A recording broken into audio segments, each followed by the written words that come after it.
If your team's motivation is tanking and you want to inspire them, maybe by offering them incentives, stop. It could be your leadership that's the problem. And specifically, 3 mistakes that you're making that really take the life and energy out of a team. Stick with me and I'll show you what those 3 mistakes are and what you can do differently. The first mistake is micromanaging. As a leader, you're accountable for the results of your team. And so it is responsible to trust, but verify. Done badly, this feels like micromanaging. Sucks the agency, the autonomy out of your team, and they lose motivation. What you can do instead is signal that you do trust them, that you do give them the space to experiment, to fail, to recover, and to be accountable in the end. And letting them know that you will verify it in the end, but give them some space to do their work. Instead of micromanaging, express to people that you trust them, how you'll trust them, and how you'll verify it. Everyone understands you're accountable and you have to check in the end. But giving people the time and the space preserves their autonomy and breathes life into or inspires them. The second big mistake is imprecise or vague communication. And this one sounds obvious. And if it's obvious, why do we need to talk about it? Because there's a difference between common sense and common practice.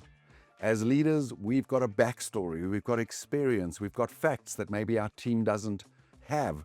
But when we speak to them, we often assume that knowledge.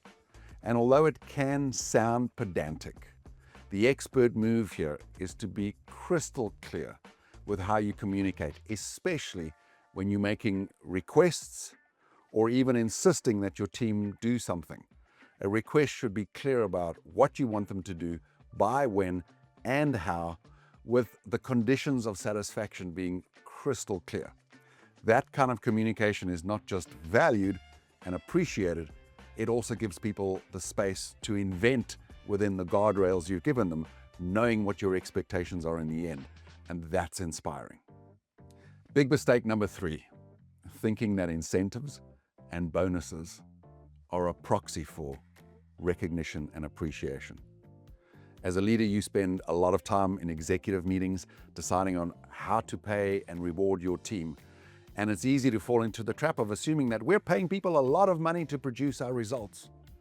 But the thing they really crave that shows up in engagement surveys for decades and has been stubbornly unchanging is the call by employees for more recognition and appreciation. So if in doubt, don't spend more money on incentives. Spend a little bit of your time reaching out to team members, telling them what you appreciate and why, recognizing them for the work done as well as the results that they've achieved. A thank you a day is worth thousands of dollars in incentives, and it breathes life into and inspires your team when incentives are often quickly forgotten. My challenge to you: let go of needing to control your team and trust but verify so that they can take ownership while you still hold accountability. Communicate clearly, add in details you think are obvious, but that might not be, and check, is what you communicated what people understood you to have meant.